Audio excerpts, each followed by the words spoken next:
Oula, c'est vachement sombre. Coucou tout le monde, déjà désolée pour ma voix, je commence à être vachement enrhumée. Donc désolée, ça fait une voix chelou, mais j'ai pas le choix. Manque de lumière parce qu'il fait hyper sombre et il y a une petite tempête chez nous. On se retrouve aujourd'hui pour un repas hyper simple de Saint-Valentin. Je commence par le dessert car c'est le plus long, on va dire, et qui a besoin d'un temps de pause. Donc, on commence la veille et je vous montre tout de suite les ingrédients. Alors, pour faire environ 4 verrines, dans des gros verres, hein, je parle, genre des verres à whisky par exemple, il fait vachement sombre, hein, je suis vraiment désolée, je sais pas si vous allez bien voir, j'ai pas de lumière plus forte. Alors, il vous faut des spéculoos, là j'ai pris 3 œufs, donc j'ai séparé les blancs des jaunes. Il vous faut du sucre, il vous faut de la mascarpone et comme ce sont des verrines de tiramisu aux fruits rouges, parce que je ne sais pas si je vous ai dit le nom du dessert, pardon, il vous faudra un batteur électrique pour monter les blancs d'œufs en neige et il vous faudra un coulis de fruits rouges ou des fruits rouges entiers.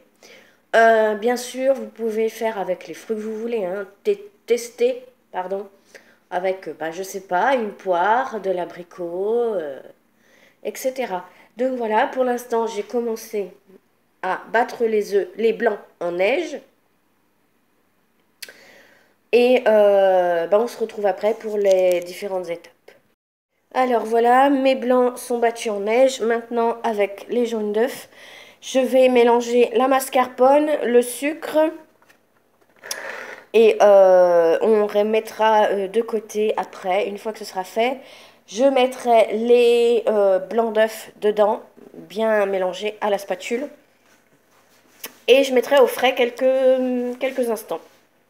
Alors voici ma préparation à base de mascarpone, œufs et les blancs en neige avec un peu de sucre.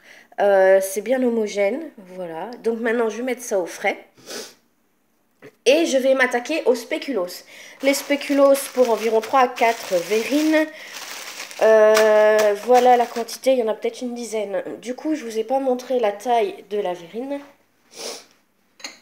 Comme je vous disais, hein, c'est style un verre à whisky là. Pour pas... Sauf si vous voulez faire des mini. Alors là, vous prenez des mini verrines. Hein. Moi, j'ai pas envie de faire des mini, donc voilà quoi.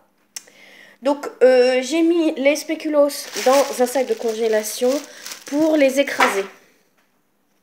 Et pour les écraser, vous avez le choix. Si vous avez un rouleau, attaquez-le au rouleau. Si vous n'avez pas de rouleau, je vous conseille une bouteille en verre, de préférence vide, parce que si jamais vous y allez un peu fort et qu'elle pète, vous aurez beaucoup de dégâts.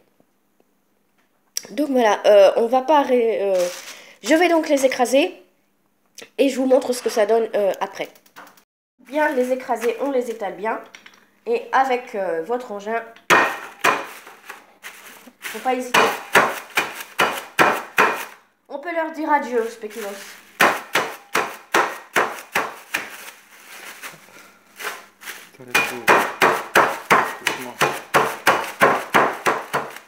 Désolée pour le bruit.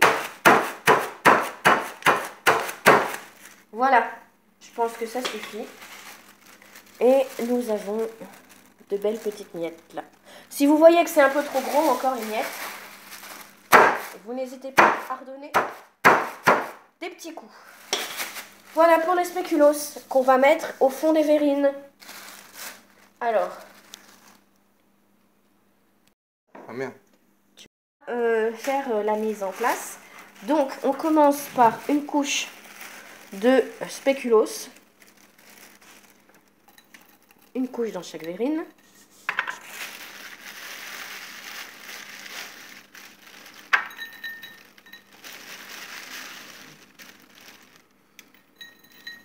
J'en mets un peu partout. Ça m'arrive.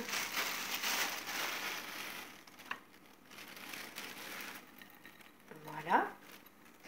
Ça donne à peu près ça. Ensuite, on va y mettre une couche de mascarpone en essayant d'étaler.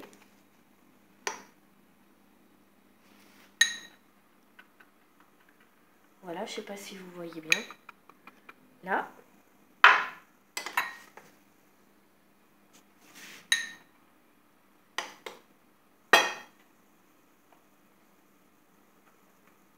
Voilà.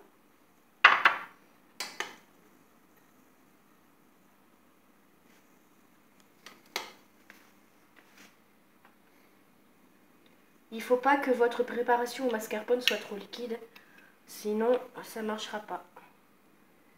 Voilà. Pour le quatrième.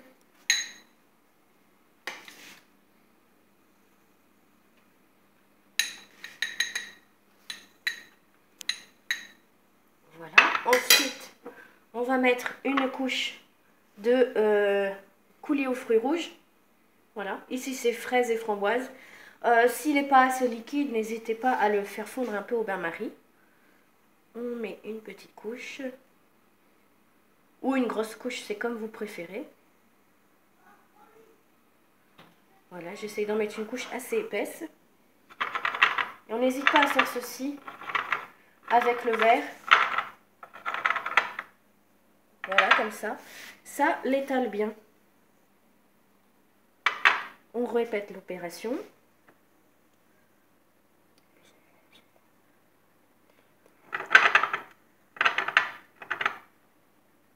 Juste de quoi couvrir. Hop.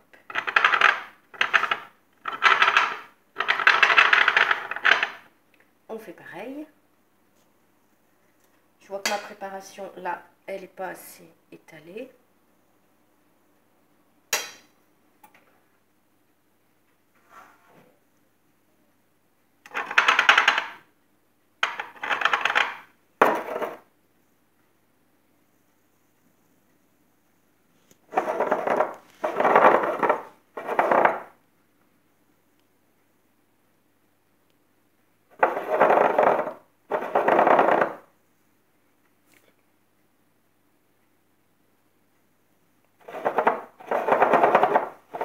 Voilà. Et on met le reste dans l'autre. Il n'y en a pas beaucoup. Donc si vous voulez faire beaucoup plus de verrine, soit vous en mettez moins, soit vous achetez beaucoup plus de... Alors, Soit vous achetez beaucoup plus de coulis. Après, bien sûr, si vous faites avec des fruits frais et entiers, voilà, j'ai pris une cuillère pour racler le fond. Et voilà. Et on n'hésite pas à étaler. Voilà. Et on répète l'opération avec la couche de mascarpone et la couche de spéculoos. Et on se retrouve après. Alors pour faire une belle présentation, bien sûr, vous pouvez essuyer les bords, les surplus. Voilà, tout simplement.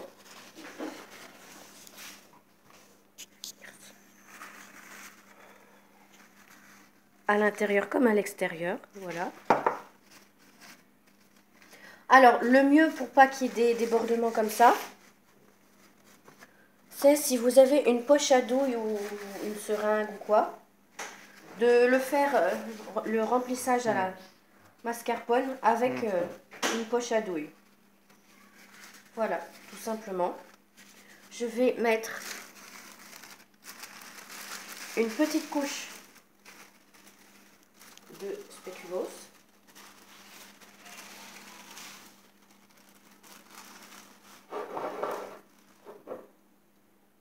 Voilà. Et je vais mettre au frais jusqu'à demain.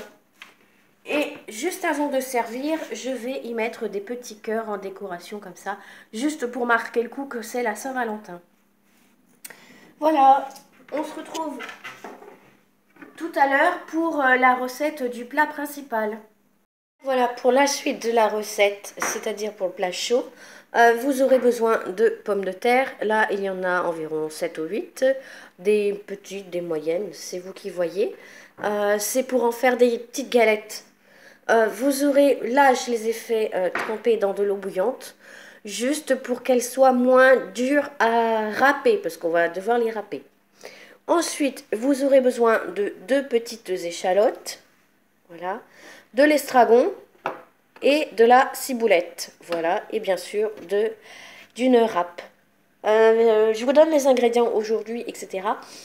Mais la recette, ouais, on va peut-être la faire aujourd'hui même, je ne sais pas. Voilà. On va, en fait, une fois que je vais enlever l'eau des pommes de terre d'ici un quart d'heure, 20 minutes, on va les éplucher. Ensuite, on va les râper avec les échalotes. On va aussi râper les échalotes pour mélanger avec de l'estragon et de la ciboulette. Et voilà.